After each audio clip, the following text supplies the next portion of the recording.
Hey, good morning, folks. It's Pastor Stephen back again with another No Frills daily devotional. And today's topic, believe it or not, is fasting part two. All right. And again, if you clicked on this video on purpose, I applaud you because we are talking about a non glamorous spiritual discipline right now. And so if you watched my previous episode, I kind of talked about the what behind fasting, like what is fasting, and I boiled it down to this simple definition that it's all about controlling what you and I are consuming for a period of time. Now, it has to do with food. Okay, if you read about fasting in the Bible, that's what they're talking about, fasting from food, but it doesn't have to be limited to just food. You can fast lots of other things, and I kind of talked about how this whole year I've been fasting from watching college football highlights because I found that I was consuming way too much college football highlights last year, and it was becoming a distraction, all right? And that's what fasting is all about, though. It's all about connection and realizing that there is a spiritual connection between me and Heavenly Father that oftentimes is overlooked. And so fasting is all about eliminating distractions that we allow into our lives, the things that we consume on a daily basis, whether it's food or media or TV or my phone, and I'm consuming and consuming and consuming. And so fasting is meant to kind of eliminate those distractions, to cut those things out so that you can realize, oh my goodness, that I'm actually spiritually starved.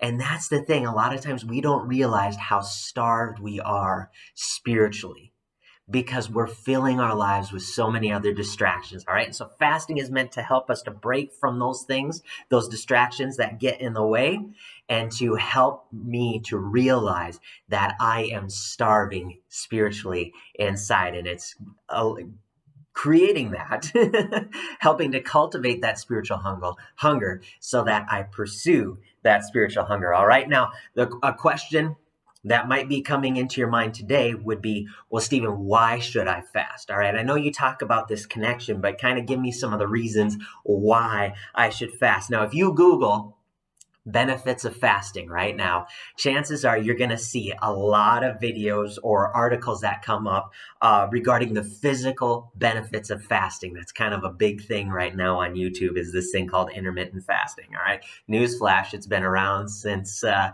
early church. All right. And so anyway, but yes, there are physical benefits to fasting because it is a physical practice. Okay.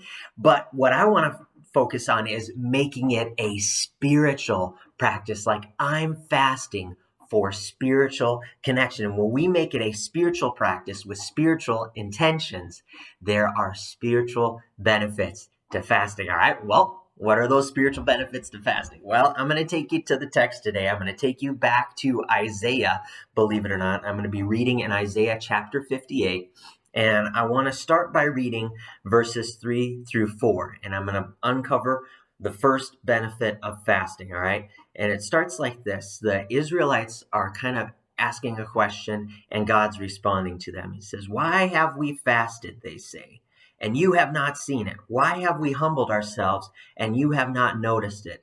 And then God replies, "Yet on the day of your fasting, you do as you please and exploit all your workers. Your fasting ends in quarreling and strife, and in striking each other with wicked fists. You cannot fast as you do today and expect your voice to be heard on high." Now, Stephen, that sounds like an admonishment. How is there a spiritual benefit in that verse? Well, you have to dig beneath the surface of that verse a little bit, because this first spiritual benefit to fasting is that it's about taming your flesh and taming my flesh, putting my fleshly desires, my carnal desires in their place. Because a lot of times we are motivated and we act based on our fleshly desires. I want pizza and I want it now, so I'm going to go get pizza, right? And we don't always think things through very carefully when we're following those fleshly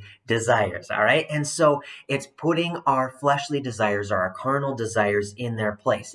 It helps to eliminate things like addictions. Okay, it helps to identify things that maybe have become idols in my life that I've placed in my heart a little bit above God and serving Him. It helps to I've talked in previous episodes about this thing called disordered loves, where we put things in the wrong order. We have the wrong priorities, and so fasting helps to get my priorities in the right place, and it helps to cultivate a spiritual hunger. Because I could ask you a question like this: what are you hungry for?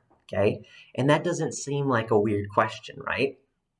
But we listen to our stomach, which is telling us, like right now, my stomach is telling me I want some eggs. Okay.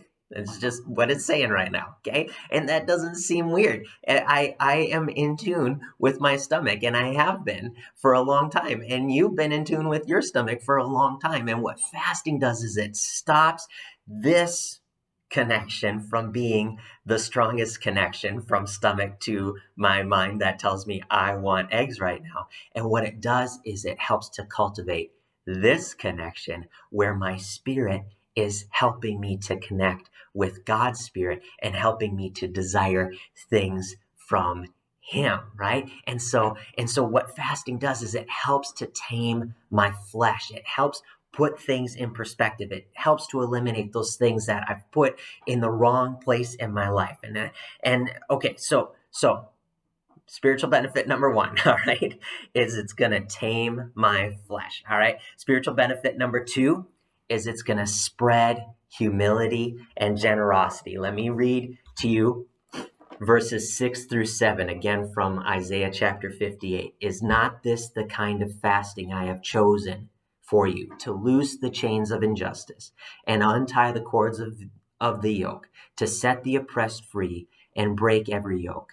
Is it not to share your food with the hungry and to provide the poor wanderer with shelter? When you see the naked, to clothe him, and not to turn away from your own flesh and blood. And what I see in this spiritual benefit of fasting, of spreading humility and generosity, it's all about denying my desires, okay, to meet the needs of others, okay, denying what I want and focusing on what you need. That's a spiritual benefit of fasting. And first century believers made a great practice of this.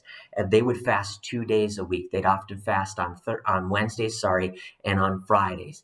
And what they would do is they would save up the money or save up the food that they normally would have eaten on that Wednesday and on that Friday, and they would donate it to the poor. And that's what fasting is. It's about taming my flesh. It's about spreading humility and generosity. And you'll have to wait for tip 3 for tomorrow, you guys. Hey, have an awesome, awesome day and be blessed.